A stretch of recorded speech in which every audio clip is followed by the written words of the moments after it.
So, this is my second time recording this video as my camera decided to shut off 4 minutes in and I spoke for a total of 20 minutes. So I literally just recorded a video for no reason.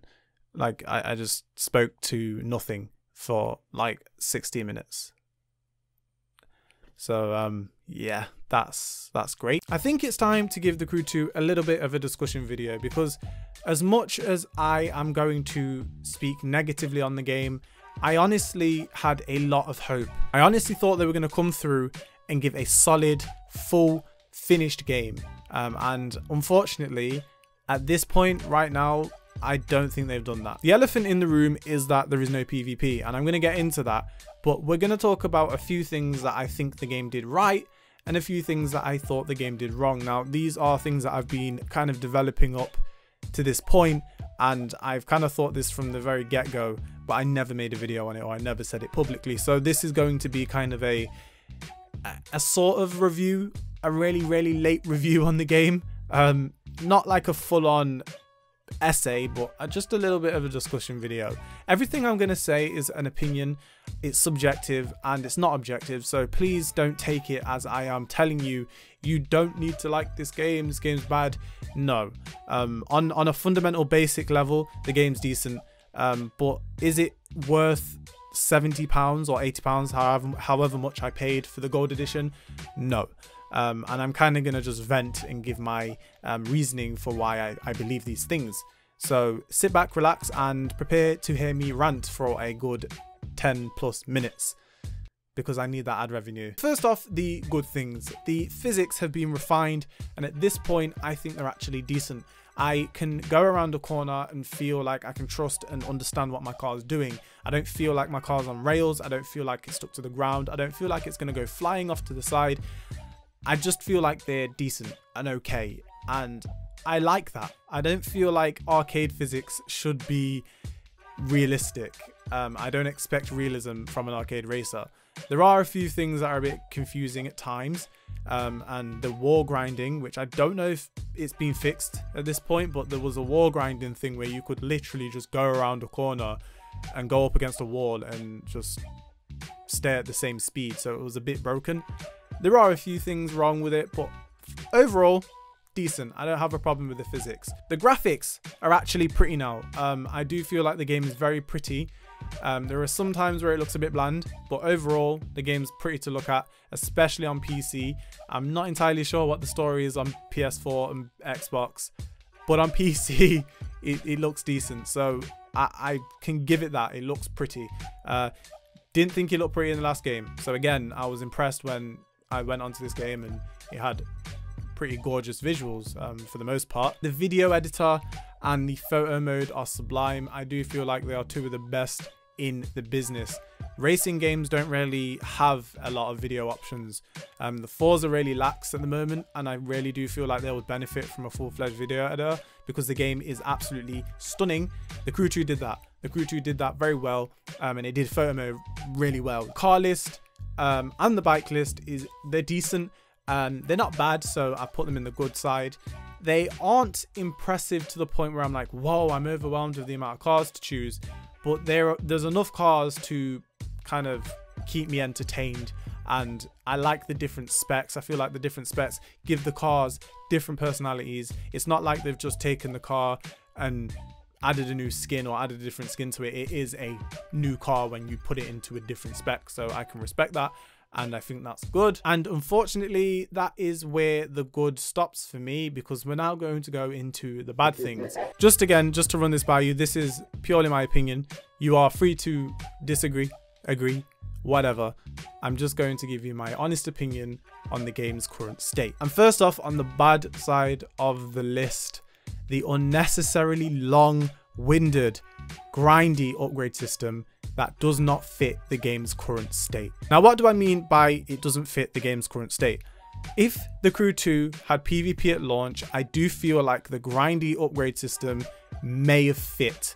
It may have fit in somewhere, because you're going to have more playtime because there's more to do. Right now, I have finished the career mode, I finished the story, I finished every fucking discipline, and now I have no reason to play this game. There is no reason. I'm not going to continue doing the exact same races to then do the exact same races because there's no PvP. PvP is coming in December, but we're going to talk about that at the end of this video because that's kind of the elephant in the room, that's the biggie. But I don't feel like the current state of the Crew 2 warrants an upgrade system like this. It takes you way too long to upgrade a car, and right now there's nothing to do. If I could have upgraded my cars quickly, I might have wanted to just play with them in the map, but they take so long. I feel like there's no reason for me to spend that much time upgrading my car just to drive it around. It takes way too long, and I don't have that much time in the day to play the Crew 2. There are other games to play and I have a life, so it's kind of not possible for me. It might be possible for someone that just plays video games 100%, that's all they do, but for someone that has to juggle their time, it's not possible, and I feel like it just does not fit with the game's current state. The storyline is non-existent, and this isn't a huge thing, this is just a little thing. It doesn't really bother me that the storyline isn't there, but if they weren't going to put in any effort, then they may as well have just left it out completely. I would have appreciated if the story was shit and I could see that they put in effort, but it's obvious that they just wanted to slot in some characters to kind of make the game feel a bit more immersive. The characters are so forgettable, the lines are corny, the voice acting is corny and really bad. You normally hit the legal circuit. Why strut your stuff here in an outlaw race? Here's the thing. Latrell's... You know Latrell Jordan, right? Nice guy, hangs out at the spot? No? Anyway. It's not a big thing. It isn't something that I think makes the game bad. It's just something I think the game didn't really need. You should have just went the route of Forza then. I just feel like the guy in the wheelchair and the guy who is really annoying, I can't even remember his name, there was just a really irritating character. They were just unnecessary. And for the most part, I couldn't take it seriously when it was happening. So yeah, not a biggie, but story modes, meh. Again, this one isn't really a biggie, but the map for me is way too big. If they put a bit more thought into condensing down the map and thinking about routes and mountains and elevation, which the game does have, but there's so much vast land in between these places that it kind of makes them pointless. I never find myself going to the absolute center of the map. I don't know about everybody else, but I tend to go around like the bottom half of the map and then the top half and where the cities are, which are mainly on the edges. I never find myself going to the middle, and I feel like if they just made that size a bit smaller, then I would actually find myself driving from point A to point B. Instead, I find myself jumping from point A to point B, and that kind of takes away the point of the game. And if you realized before, I didn't mention the planes and the boats in the good side of the car list and bike list. I didn't say anything about those two new modes of transport. That's because I don't feel like the new modes of transport were necessary. Again, it just goes back to refining your game and refining what's already there. The Crew 1 had a lot of issues and they managed to tidy up a lot of them in the Crew 2, but I feel like adding planes and boats just took away from the more important things. I would have much preferred if the game came out with PvP and didn't have planes and boats, because I didn't expect planes and boats. These were things that they took a risk with, and again, I always appreciate a risk. I always appreciate innovation and trying to do things new, but I feel like if you're not going to do them properly and make sure it works with the current game state, then it's just going to seem like an unnecessary thing for me. And finally on this list is the bad decision to make a DLC solely based on hovercrafts and make that the very first DLC when the game's in the state it's in. I have absolutely no desire to race a hovercraft on the Crew. I don't understand why they think it's necessary. I don't understand why they think it's more important than PvP, and I don't understand why they think that this is what people want. Please excuse me if you want this and this is something you asked for, but I don't really recall anybody asking for hovercrafts in the Crew 2, and they've made a DLC completely surrounding that one theme of a vehicle. I just don't get it. I would understand if they put one out beforehand, or if there was PvP in the game and the game was in a decent state, but those things aren't true, and right now the game's in a bit of a mess. It's just bland, empty and boring. There's nothing to do. There's no PvP. PvP. No PvP. I've said that throughout this entire video.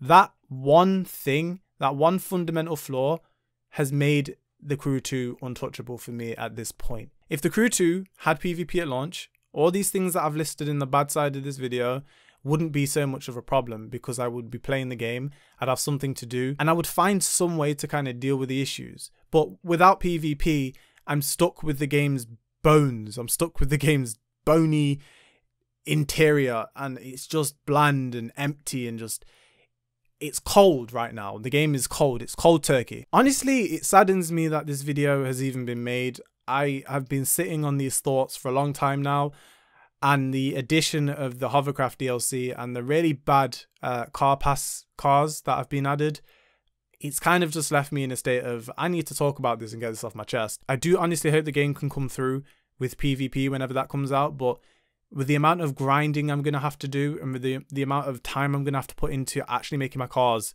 relevant or usable in PvP, I don't know if I'm going to be able to do that. Unless they make like class-based races, I don't know if I'm going to have the time and the effort. It is saddening, and I want to know what everybody else thinks, because I don't know if I'm the only one who thinks like this. I know a lot of people have made videos on the Crew 2.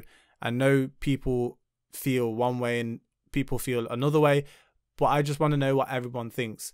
This isn't malicious. I don't do this to try and trigger anyone. I just want to get my thoughts out there.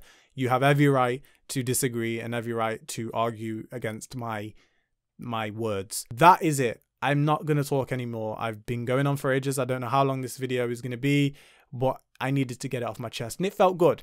If you enjoyed this video and you want to see more, make sure you leave a like and comment and all that stuff. And on the screen is another video you can check out, and probably some other link or another video. I don't know yet. And thank you for watching. I'll see you in the next one. Cheers.